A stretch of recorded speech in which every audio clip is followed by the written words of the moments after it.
Hello everyone and welcome to the Daily Signals Facebook Live. I am Genevieve Wood and we are coming to you live from CPAC, which is a big, huge conference right outside of Washington, D.C., bringing together conservative activists from all over the country. And I'm joined at our booth right now by Dan Weber. And Dan is the founder and current president of AMAC. And that's right. Dan, I know many of our audience will be familiar, but tell folks about AMAC and how it got started and what it is. Okay, we're the largest conservative paid membership group in the country with 1.2 million members, and we're the conservative alternative to AARP. We're looking for more members, so join if you're not sure. So if people want to join, what's your website? They just go to the website, amac.us. Okay, amac.us. Thanks for letting me get that plug in Yeah, there. always, and we'll try one more good, before great, we're good. done here.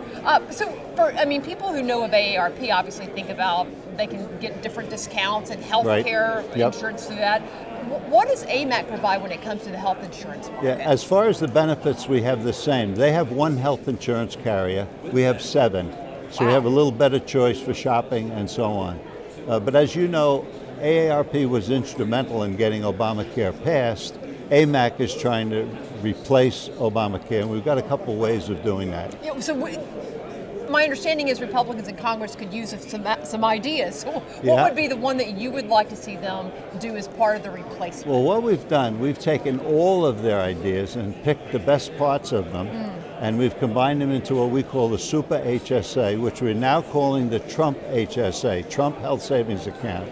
And I don't think he'll object to the name, because has he ever objected to having his name on it? Pretty much everything, okay, good. right? So we're going to call it the Trump HSA. And what it does, it gives people first dollar coverage with a local doctor. So if you want to go see your doctor, no co-payment, no out-of-pocket money. A number of years ago, we were in an emergency room, and my wife came home. I left. Our daughter had cut herself, and she was crying. And I said, "What's the matter?" She said, "A baby was brought into the emergency room, and the baby died. The baby had whooping cough, and the nurses were crying." And my wife Judy said, "The baby shouldn't have died." And I said, "Well, what happened?" She said, "The mother didn't have health care, and the mother was afraid to bring the baby in because she didn't have medicine." And so she waited too long. She didn't have medical care, she waited too long. So under our plan, everyone will have an HSA.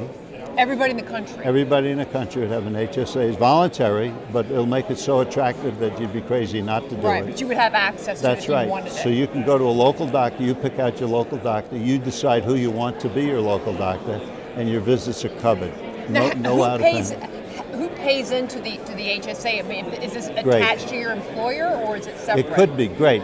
We have a flexible plan. What we've done, we've stolen the ideas from everybody up on Capitol Hill, like Tom Price, Ryan.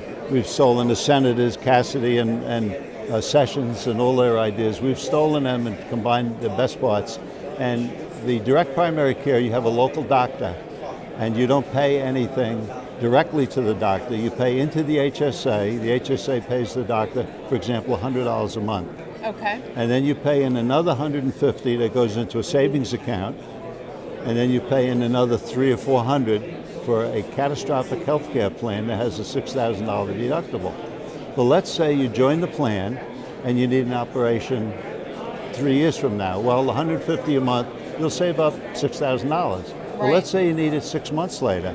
The plan has a loan provision built into it, so that the bank who administers it, they'll automatically give you, let's say you're $4,000 short, they'll give you a $4,000 short-term loan, and the payment is taken out of your $150 you put in for savings. So you're not having to pay an additional loan payment, so you actually, that's right, it's taken out of your regular savings. They'll take $50 a month, and the other $100 goes to accumulate. So the whole idea is just a common sense way of providing health care for everybody, easily and simple.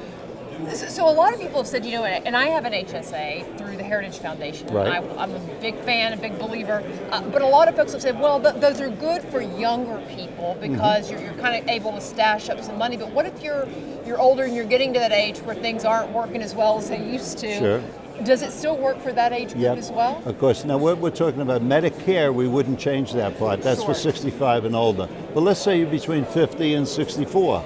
Yes, an HSA would work. The whole idea is if you start earlier, you build up your savings account. We talked earlier about Singapore. Yeah. In Singapore, it's mandatory. Everyone has an HSA. 3 or 4 million people have a health savings account. And there, the money gets to accumulate. They could use it for retirement. They can roll it over. They can roll it over for retirement. It's amazing. So in addition to that, we were also talking before about another topic that's a hot topic, not so much at CPAC right now, but it probably will be starting tomorrow, and that's the Oscars, which are coming up on Sunday night. Yeah. And I know conservatives everywhere can't wait to see what the actors and actresses will be saying. But what's your take on Hollywood these days? Well, it's a shame that we like to watch things for entertainment. We don't need political stuff when we're watching the Oscars. They're all good actors, but I say this, I really believe it, that actors worship a golden idol. Okay, it's the Oscar. Their lifestyle is entirely different than most Americans. They have a sexual revolution, it's who's sleeping with who this week and so on.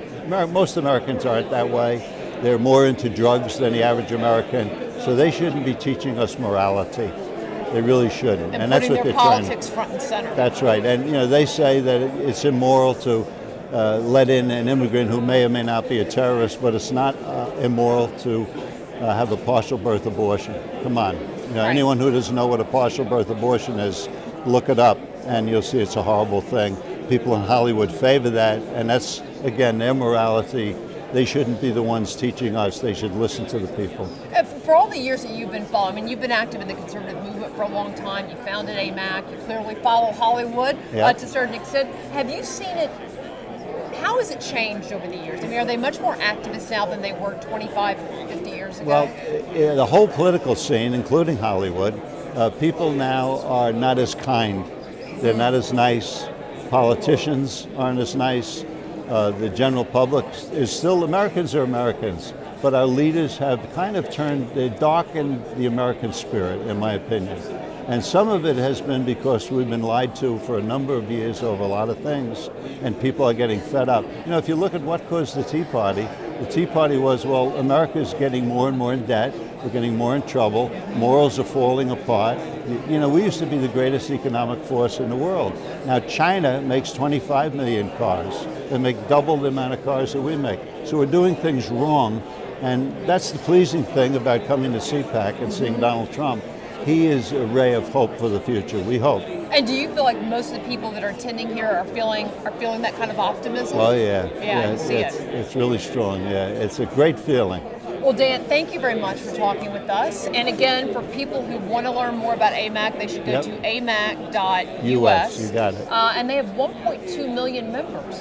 That's huge. It is, yeah. And we're hidden, but thanks for being on the Daily Signal. Now people will know more and more about us. Well, I certainly hope so. So Good. Thank you for being with us. And thank you, everyone, for joining us here on the Facebook Live. We are coming to you live from CPAC, and we'll continue to do that throughout this weekend. CPAC actually ends Saturday afternoon, I believe. We'll be bringing to you live interviews like great ones like this with Dan Weber. Thanks, everyone.